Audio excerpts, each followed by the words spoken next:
मेरे प्रिय दोस्तों, सबको जय बसी की।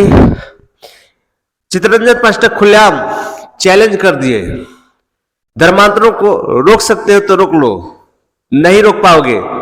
तुम छक्का हो, हिजड़े हो, नापुसक हो, इस तरह की बातें बोल दिए। तुम लोग हिम्मत नहीं है उस धर्मांतरों को रोक सकते हो जो खुलेआम चैलेंज कर रहा है कि हिंदू धर्म का हम कोई देवी देवताओं को नहीं मानेंगे, कोई पंडित के द्वारा श्राद्ध नहीं करवाएंगे, चाहे क्रियाक्रम नहीं करवाएंगे, अच्छे हो चाहे बुरे हो, कोई पंडितों के द्वारा हम काम नहीं करवाएंगे।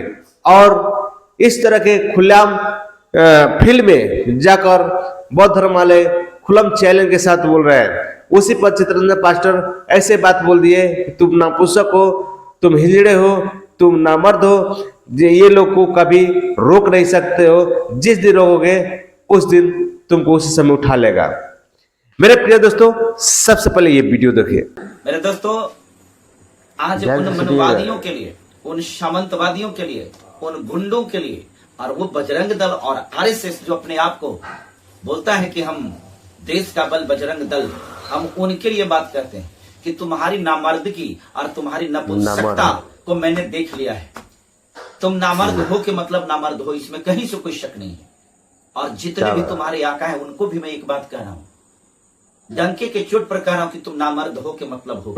अगर इस बात में कहीं से भी संशय है तो मुझे कुछ कहने से पहले इस वीडियो को देखो। इस वीडियो को देखो कि क्या इसको धर्मांतरण नहीं कहते हैं।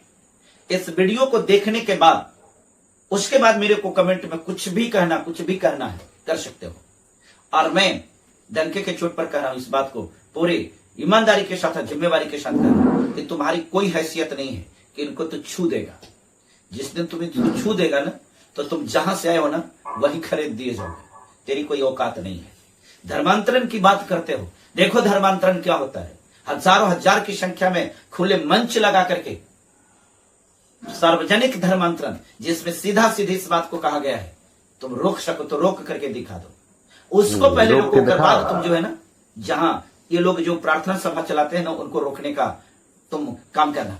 लेकिन मुझे मालूम है तेरे अंदर में इतनी शक्ति नहीं है। तुम नामर्द हो, तुम हिजड़े की औलाद हो। मैं डंके के चोट पर कहता हूं, इसलिए कि आज तेरे लिए अगर धर्मांतरण की बात है तो क्या सिर्फ क्राइस्ट लोग धर्मांतरण करा रहे हैं? सही बात, ये भी धर्मांतरण है। देखो ना इस वीडियो को, आंख फाड़ फाड़ करके देखो और उसके बाद मुझे बताओ। पहले देखो इस वीडियो को। ब्रह्मा विष्णु और महेश को कभी भी भगवान नहीं मानूंगा और न ही मैं उनकी पूजा करूंगा। मैं राम और कृष्ण को भगवान नहीं मानूंगा और कभी उनकी पूजा करूंगा। मैं गौरी गणपति इत्यादि हिंदू धर्म के सभी देवी देवताओं को नहीं मानूंगा और न ही उनकी पूजा करूंगा। मैं इस बात पर कभी भी विश्वास नहीं करूंगा कि ईश्वर ने कभी अवतार लिया है। मैं इस बात को कभी भी नहीं मानूंगा कि तथागत बुद्ध विष्णु के अवतार हैं। मैं ऐसे प्रचारक को पागलपन का झूठा प्रचारक समझता हूँ। मैं श्राद्ध नहीं कराऊंगा। मैं बौद्ध धर्म के विपरीत विरोध के आचरण में नहीं करूंगा। मैं कोई भी क्रियाक्रम ब्राह्मणों के हाथों से नहीं कराऊंगा। मैं इस सिद्धांत को मानूंगा कि सभी मानव एक समान है। मैं समानता की स्थापना के लिए प्रयत्न करूंगा। मैं भगवान बुद्ध के अष्टांगिक मार्ग का पूर्ण रूप से पालन करूंगा। मैं भगवान बुद्ध द्वारा बताई गई 10 परमिताओं को पूर्ण रूप से पालन करूंगा। मैं कभी भी चोरी नहीं करूंगा। मैं कभी भी झूठ नहीं बोलूंगा। मैं कभी भी व्यभिचार नहीं करूंगा। मैं कभी भी शराब नहीं पीऊंगा। मैं अपने जीवन को बौद्ध धर्म के देखिए जिस तरह बाइबल में 3 बताया जा तत्व रहा है, अर्थात नाशाखोरी, ज्ञान, जोगी, गलती, सब शील, ये इसमें भी करुणा के बता अनुसार रहे हैं सब। ढालने का प्रयत्न करूंगा।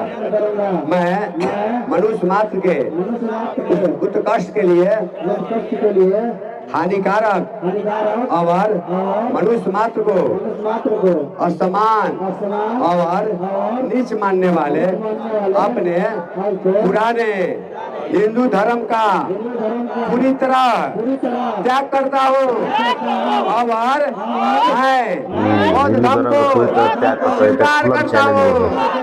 मैं पूरा विश्वास करता हूँ कि बौद्ध धर्म ही सधर्म है।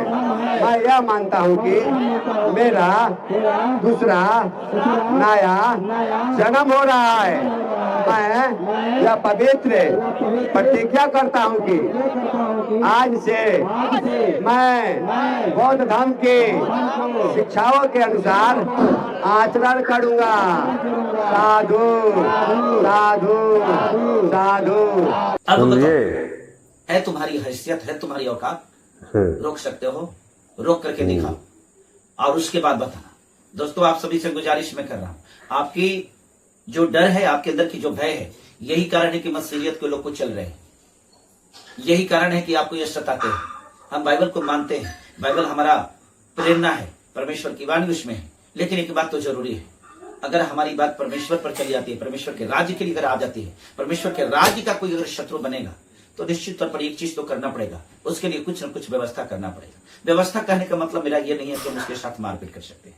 व्यवस्था का मतलब ये नहीं है कि हम भी गुंडागर्दी करेंगे, लेकिन व्यवस्था ये है कि हम अपने परमेश्वर के राज्य को कैसे बढ़ाएंगे, उसके लिए व्यवस्था करना पड़ेगा। फिलहाल इस वीडियो में इतना ही।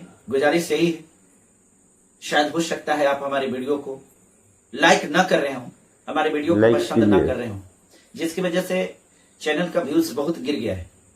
आप सभी से गुजारिश है, चैनल को बचाना और ना बचाना ये आपका काम है। अगर आप मसीहियत को बचाना चाहते तो मसीहियत को बचाने के लिए इस चैनल को सब्सक्राइब जरूर कीजिए। ये आप मेरे प्रिय दोस्तों, चित्ररंजन पास्टर जिस तरह की बात बोले हैं, मुझे तो अच्छा लगा, मुझे गर्व है ऐसे पास्टर पर। और आप लोग का क्या राय है कमेंट करके कमेंट जरूर कीजिएगा। मैं ऐसा ही वीडियो लेकर आता रहूंगा। तब तक के लिए धन्यवाद।